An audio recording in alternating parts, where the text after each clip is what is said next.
dos grandes desafios que sempre se apresentou para a cadeia solidária da fruta nativa do Rio Grande do Sul era poder ter acesso ao material genético de qualidade das espécies que a cadeia solidária vem trabalhando e promovendo ao longo desses anos todos. Então,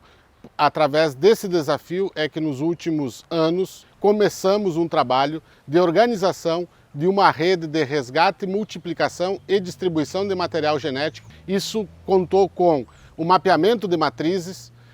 e populações das espécies que a gente julgou que serem importantes e de interesse em estar trabalhando, e na organização e instalação de 20 viveiros artesanais.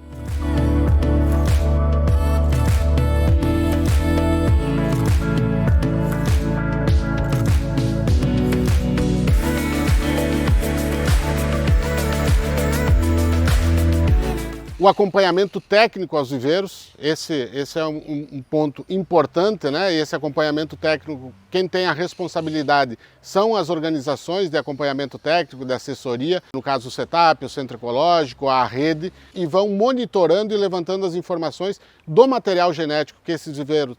estão reproduzindo, que têm disponibilidade ou que possam vir a reproduzir. Com essas informações é alimentada uma planilha online. Com isso, quando as pessoas fazem contato, esse contato é feito através do encontro de sabores, né? Então fazem contato para ver que disponibilidade de mudas e tubérculos e outros propágulos, se acessa esse material, essa planilha, para verificar a disponibilidade de material e em que viveiros isso está disponível.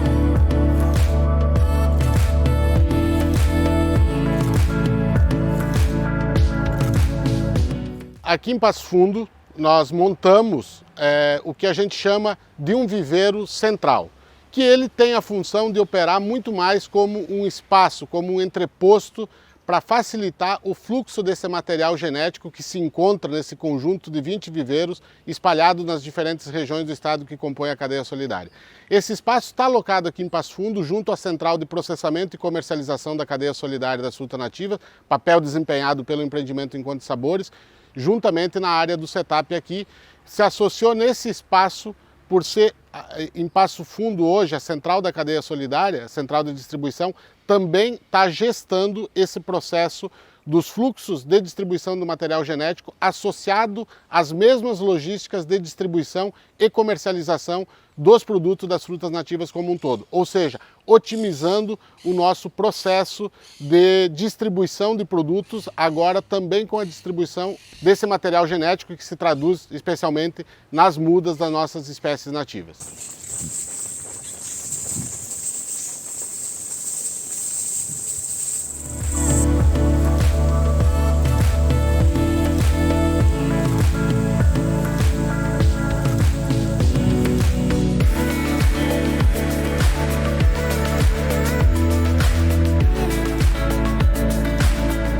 As pessoas que venham a ter interesse, eles têm diferentes formas de contatar, né? Então, obviamente que tem os contatos diretos com os viveiros localizados nas suas regiões.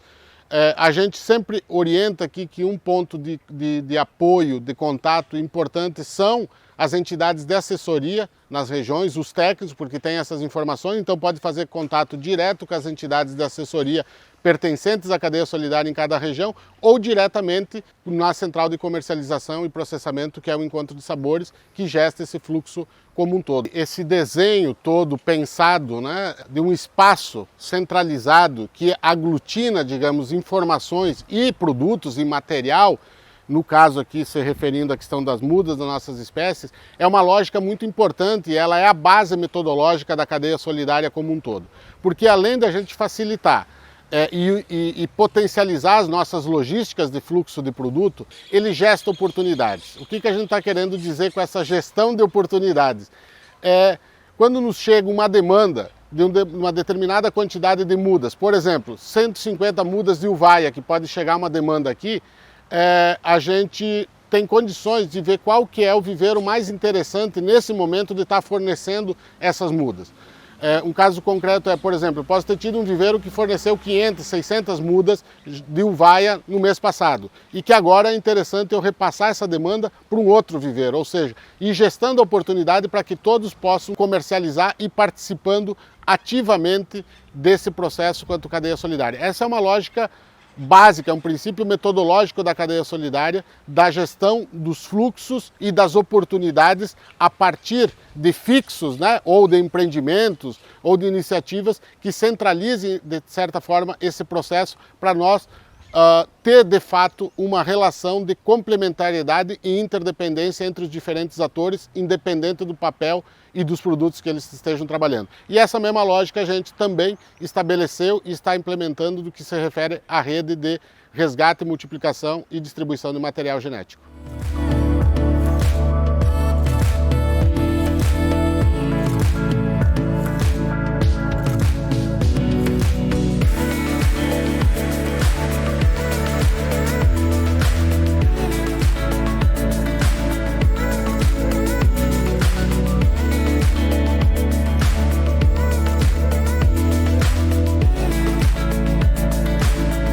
O que esse trabalho nos permitiu? Nos permitiu aí hoje nós termos em torno de 35 espécies mapeadas, essas 35 espécies distribuídas em 258 indivíduos ou populações e de uma diversidade incrível da nossa sociobiodiversidade, né? Claro que não é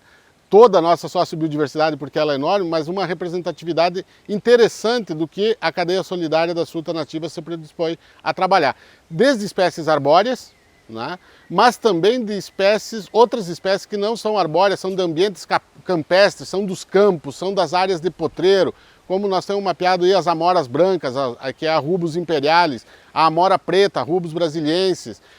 a erva de touro, o araçá do campo, os crem, que é o Tropeulos pentafilos, a guabiroba do campo, enfim, um conjunto de espécies que normalmente não se encontra, né, quando a gente vai buscar acessar esse material genético mudas em viveiros que estão por aí. Então, além da gente saber da origem